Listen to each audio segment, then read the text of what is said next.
अस्सलाम वालेकुम dear students, उम्मीद है आप सब खैरियत से होंगे। आज हम क्लास 9th की केमिस्ट्री स्टार्ट कर रहे हैं और चैप्टर है हमारा third, that is periodic table and periodicity of properties. The topic is electronic configuration. First of all, you may know what is electronic configuration.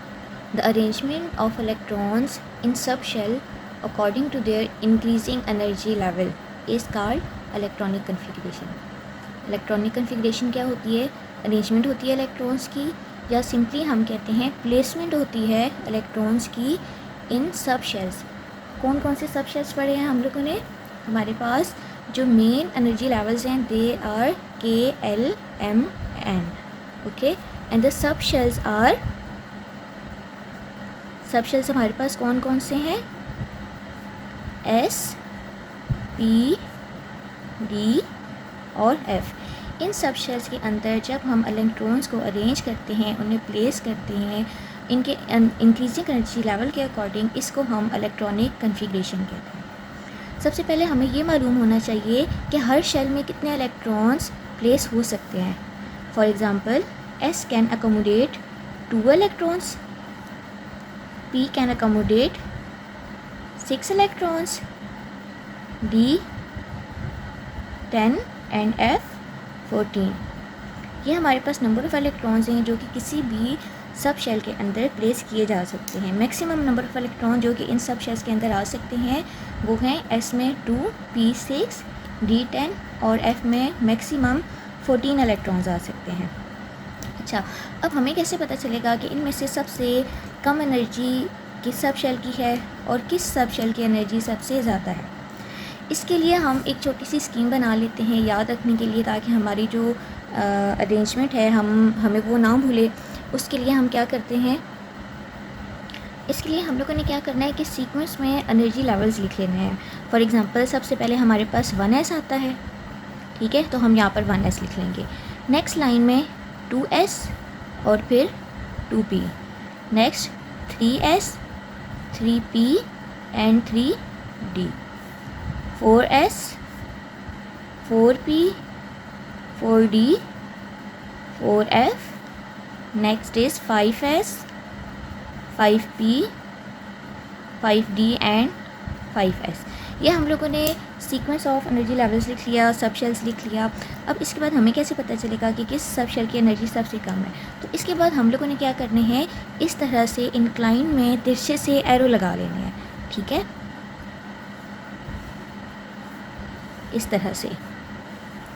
अच्छा, अब इसके बाद क्या करना है, एरो जहाँ से उसकी टेल स्टार्ट होगी वहाँ से लेके हमने हेड की तरफ जाना है। अब जो फर्स्ट एरो है इसमें सिर्फ और सिर्फ 1s है, तो हम सबसे पहले क्या करते हैं, 1s लिख लेते हैं, 1s। उसके बाद देखें एरो में क्या आ रहा है, 2s, यहाँ तक तो ठीक है। इसके बाद देखिए नेक्स्ट हमारे पास जो एरो है वो स्टार्ट हो रहा है, उसकी टेल स्टार्ट हो रही है 2p से और एंड हो रहा है 3s पे।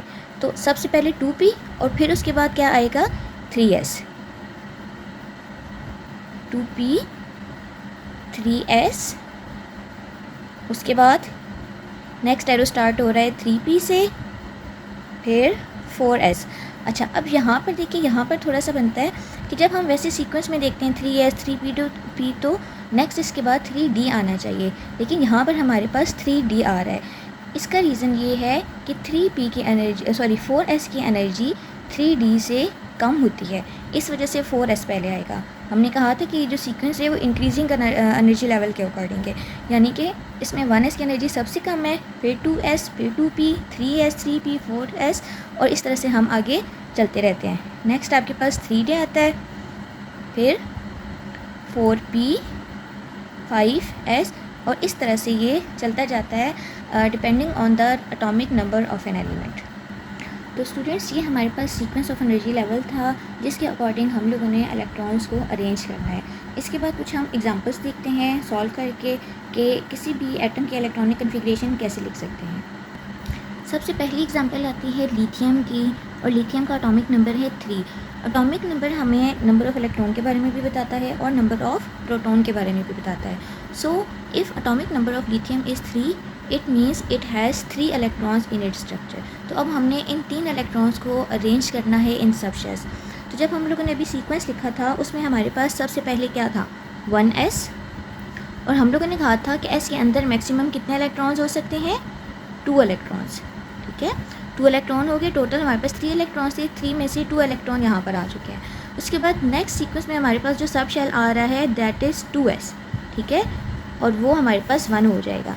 ऐसा क्यों होगा, क्योंकि अब देखिए काउंट करें इलेक्ट्रॉन 2 + 1 टोटल 3, हमारे पास अब 3 इलेक्ट्रॉन्स पूरे हो चुके हैं।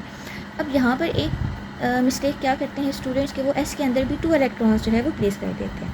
ऐसा नहीं करना है, आपने एटॉमिक नंबर देखना है, नंबर ऑफ़ इलेक्ट्रॉन देखने हैं, उसके अकॉर्डिंग इलेक्ट्रॉनिक कन्फिग्रेशन करनी है। अगर तो यहाँ पर सिर्फ एक रिमेनिंग इलेक्ट्रॉन है तो वो एक ही एस सब शेल के अंदर आएगा। जैसे कि अगर कहीं पर 2 चेयर्स की जगह, एक क्लासरूम है उसके अंदर 2 चेयर्स की जगह है, 2 स्टूडेंट्स उसके अंदर आ सकते हैं, तो ऐसा नहीं करना कि एक स्टूडेंट आएगा तो हम दूसरे को भी मतलब अगर एक स्टूडेंट जो है वो नहीं आता, एब्सेंट है, तो हम ऐसा नहीं करेंगे कि दूसरे को भी बाहर बिठाए रखेंगे। ठीक है, कि जब वो आएगा तभी नहीं, कम इलेक्ट्रॉन्स आ सकते हैं लेकिन ज़्यादा इलेक्ट्रॉन्स नहीं आ सकते हैं। जैसे कि एस सब शेल में मैक्सिमम 2 इलेक्ट्रॉन्स रिजाइड हो सकते हैं, तो 2 से कम इलेक्ट्रॉन्स तो आ सकते हैं लेकिन 2 से ज़्यादा इलेक्ट्रॉन्स नहीं आ सकते। क्लियर? अच्छा, नेक्स्ट एग्जांपल हमारे पास आती है, हम एक एटम लेते हैं दैट इज़ सोडियम, और एटॉमिक नंबर है सोडियम का 11। इसके इलेक्ट्रॉनिक कन्फिग्रेशन लिखते हैं। अब आप बताएं 1s2 2s2। अब हमारे पास कैपेसिटी है, नंबर ऑफ़ इलेक्ट्रॉन्स भी हैं, तो यहाँ पर 2 इलेक्ट्रॉन्स आ जाएंगे। उसके बाद 2p। ठीक है, 2p के अंदर मैक्सिमम कितने इलेक्ट्रॉन्स आ सकते हैं 6। अब आप पहले काउंट कर लें कि हमारे पास कितने इलेक्ट्रॉन्स जो है वो प्लेस हो चुके हैं। 6 + 2 + 2 10, और एटॉमिक नंबर 11 था। इट मीन्स एक इलेक्ट्रॉन अभी भी रिमेनिंग है, तो वो थर्ड सब शेल के अंदर आ जाएगा और वो 3s1 बन जाएगा। ये आपके पास है सोडियम के इलेक्ट्रॉनिक कन्फिग्रेशन। ठीक हो गया बच्चों? अच्छा, अब इसके बाद मैं आपको कुछ एग्जांपल्स देती हूँ, आप लोगों ने वो करनी है, और अगर नहीं हुई तो आप लोगों ने मुझे वो बताना है। Calcium 20, aluminium 13, phosphorus 15। तो स्टूडेंट्स, आज हम लोगों ने सिर्फ और सिर्फ इलेक्ट्रॉनिक कन्फिग्रेशन देखी है, नंबर ऑफ़ सबशेल्स के बारे में पढ़ा है। नेक्स्ट लेक्चर में इंशाल्लाह हम ये देखेंगे कि इस इलेक्ट्रॉनिक कन्फिग्रेशन को यूज़ करते हुए हम किसी भी एलिमेंट की पोजीशन कैसे फाइंड आउट कर सकते हैं। पोजीशन मीन हम ये कैसे बता सकते हैं कि वो एलिमेंट किस ग्रुप नंबर में है और किस पीरियड नंबर के अंदर आता है। उम्मीद है आपको आज का लेक्चर समझ आया होगा। अगर आपको कोई भी इशू हो आप कमेंट बॉक्स में पूछ सकते हैं। Thank you. अल्लाह हाफिज़।